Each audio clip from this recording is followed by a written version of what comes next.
When Rush Limbaugh was first rising to prominence, he started a trend among conservatives that continues to this day, of conflating socialists with liberals. I don't know if he actually believed that they were the same thing, but for the sake of argument, let's assume that he wasn't that stupid, and he was just being hyperbolic. It's clear to anybody with a brain that the free speech, free market, rights and individualism of liberalism is not the same thing as the proletariat revolution, communal ownership, historic materialism, and collectivism of socialism. But to conflate a legitimate yet marginalized evil with those people who are, in the grand scheme of things, just slightly to the left of you but constitute your largest opponent, rhetorically makes a lot of sense. The problem is, it isn't true.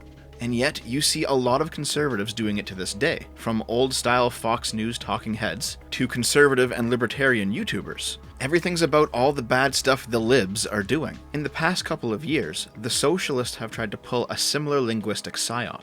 I'm sure you've noticed recently that all of the regressive lefty garbage that nearly everybody hates is slowly being defined out of the left. The feminists, the SJWs, the race grifters, they're no longer leftists, but libs, or less commonly radlibs. And the TERFs, don't get me started on the TERFs, they've been redefined as right-wing, which is ridiculous because TERFs are still feminists and there's no feminism on the right. The idea is, though, that if the left is the only political tent that houses legitimate progress, and the socialists wholeheartedly believe that to be the case, then all of that regressive lefty garbage simply isn't lefty at all. This idea is, of course, nonsense on the face of it. Identity politics is not a toolkit in the classical liberals' belt. It may be in the neoliberals, but not out of any kind of racial or gender solidarity. Rather, it's for exploitation masking as representation. And yes, that is very similar to the id pol of the left. But the classical liberal position, not the conservative position or whatever else you may take that statement to mean, I mean the original liberal position, the Lockean position,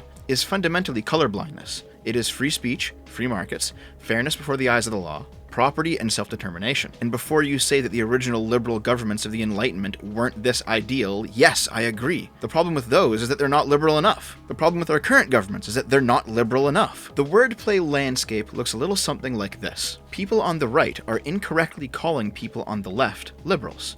And people on the left are also incorrectly calling other people on the left, those people whom they specifically disapprove of, liberals. Funnily enough, both the left and the right have recognized a cancerous growth within the left, but the right purposefully misidentified it for short-term rhetorical gain, with disastrous long-term consequences in my opinion, while the left would rather ignore the growing tumor entirely. What is the cancer?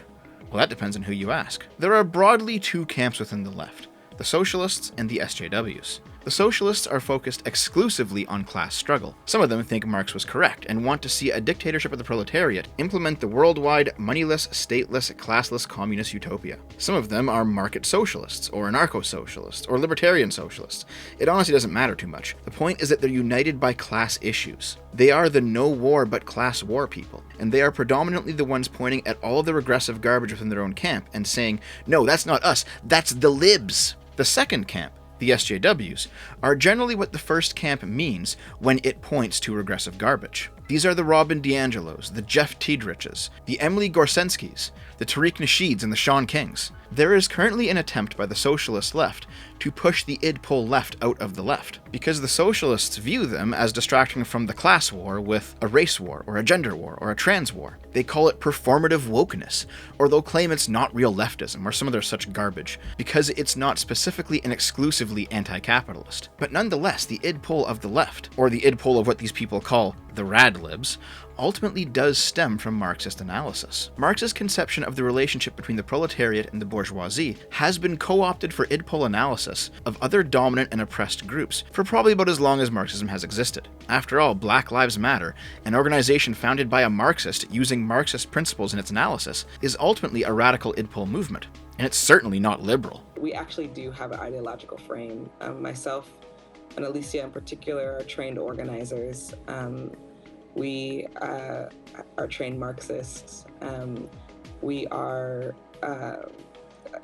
super versed on sort of ideological theories. And I think that what we really try to do is build a movement that could be utilized by many, many Black folk.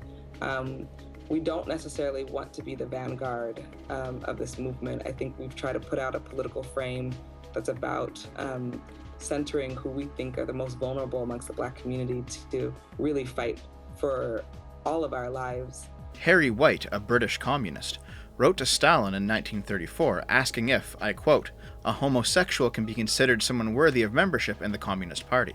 Stalin called White an idiot and a degenerate, again a quote. And to their credit, Stalin is not well liked amongst a segment of the online left for his authoritarianism. But regardless, White's questioning of Stalin, even back then, used the Marxist framework as a justification for his LGBT analysis. White wrote in his letter, "On the whole, the condition of homosexuals under capitalism is analogous to the condition of women, the colored races, ethnic minorities, and other groups that are repressed for one reason or another. And, just as the women of the bourgeois class suffer to a significantly lesser degree from the injustices of the capitalist regime, so do natural-born homosexuals of the dominant class suffer much less from persecution than homosexuals from the working-class milieu." The ideas in White's letter are identical to the ideas put forward by the people whom socialists call the RadLibs, and yet these are clearly not the words of a liberal.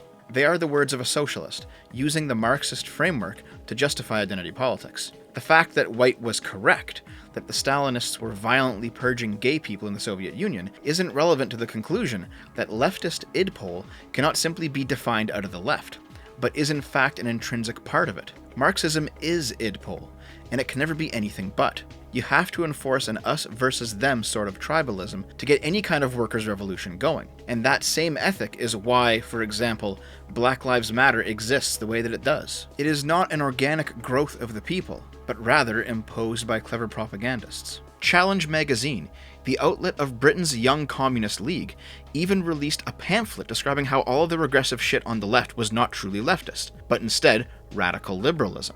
Even though the pamphlet itself quotes Engels as saying that identity-based politics has its place within the socialist revolution, to them the first principle must be economic, as they believe solving the economic problem would largely solve all other idpol problems. The socialists don't view class as being simply another variable in the equation, but the only variable, and so the SJWs are radlibs, not true leftists, forgetting entirely that a true liberal would consider them both to be abominations, just of a different yet related sort. And the reason for it is quite clear. Yes, the SJWs are using the socialist framework to examine non-socialist issues, but that's not the only reason. Consider this black hole brain take. The anti-tanky left is reactionary and politically illiterate. So, where does this person fit in?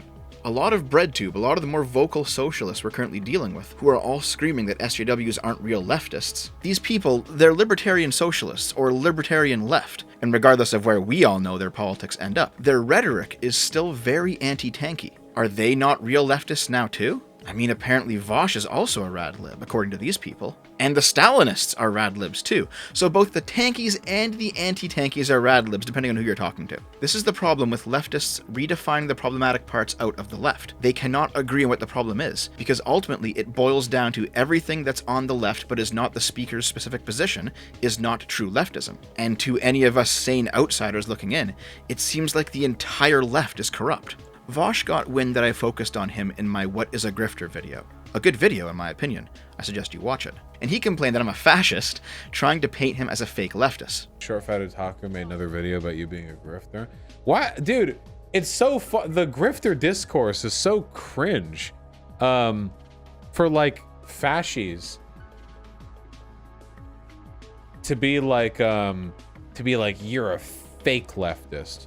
Vosh, as usual, missed the point. I'm obviously not a fascist, but more importantly, I don't actually think Vosh is a fake leftist. I actually think he is the most real leftist out there, because he embodies all of the corruption and decay and hypocrisy eating away at the left's foundation. He is the tumor telling everybody else that they are also tumors, and while he's correct, he's missing that one key point that only somebody with the capability of self-reflection can comprehend. We're nearing the end of the video, and I haven't even mentioned Lindsay Ellis yet.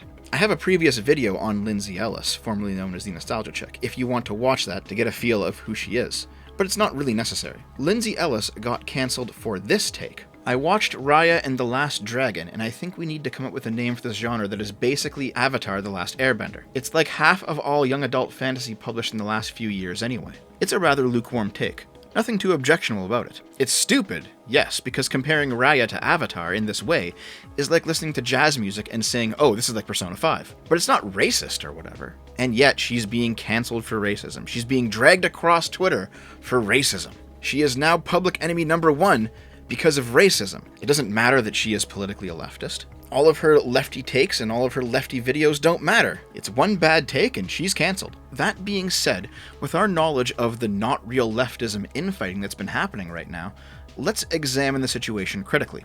I know that BreadTube and non-socialist SJW LeftyTube do not like each other at all. And right now, BreadTube is on the popularity upswing. Lindsay Ellis talks a little bit about class in her analysis, but is largely on the SJW side. And by the way, this is a fundamental problem that online conservatives are facing right now. They don't see the difference between the two groups. The dirtbag left, as they call themselves, have no problem with being edgy, making jokes, using slurs, and they are generally the ones focusing on socialism at the expense of idpol. It's the social justice warriors that are the snowflakes, who crumple at their first encounter with criticism. And yet conservatives stupidly say, so much for the tolerant left, when the dirtbags actually punch them back. Conservatives, you have not yet realized you're opposing two different groups with different methods, who, despite being related philosophically, hate one another. And of course, there's also a lot of laughs to be had here, sure. Lindsay Ellis talked in the past about trending when she's inevitably cancelled, and lo and behold, she's cancelled and she's trending. Lindsay Ellis BTFO's Movie Bob. Turns out Movie Bob wins. Lindsay Ellis is a woke scold, and her own woke scold audience rips her apart over nothing. I'm enjoying watching the shitstorm as much as everybody else, but I think we're all missing a larger point. Socialists are trying, in my opinion mostly in vain, to redefine the problematic elements out of the left, so that when cancel culture comes for them, as it inevitably will, they'll be able to frame it as liberals attacking leftists yet again, because that is the socialist worldview. They view liberalism as the handmaiden of fascism. Scratch a lib and a fascist bleeds. Liberalism enables the Nazis. Liberals get the bullet too, blah blah blah.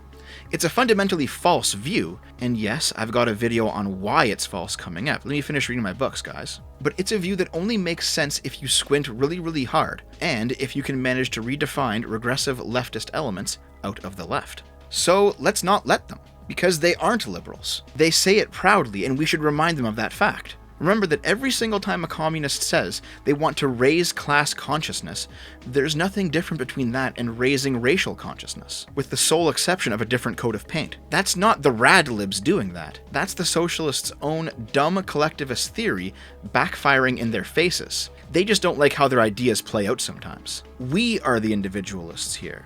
We're not collectivists, and no matter what differences exist between SJWs and socialists right now, they are still fundamentally feuding siblings, and they are in no way related to liberalism. Lindsay Ellis is not a RadLib, and the people who are cancelling her are not RadLibs. She is a leftist. Those people are leftists, and the left eats its own as a matter of course. She has cultivated a fundamentally toxic audience, and must now live with the consequence of those actions. Those consequences are not liberalism, simply because the socialists don't like where their ideas lead. And in the end, the socialist objection to this analysis of the situation amounts to nothing more than the denialism of the evil of their own ideas. The RadLib Paradox is a simple one. These people aren't liberals. They are being forcibly defined as liberals for a political purpose, but their ideas are not liberal ones. And the only paradox here is how anybody could possibly be so fooled as to consider them liberals at all. Thank you for watching, my friends. If you enjoyed this video, please feel free to share it around and do all of the other algorithm positive stuff that the YouTube engagement metrics like. I don't know. Sub for more, or hit up my Patreon or Subscribestar if you want to keep it coming. And be sure to stick around, because I'm putting up a new video every single day. So I'll see you tomorrow. I love you.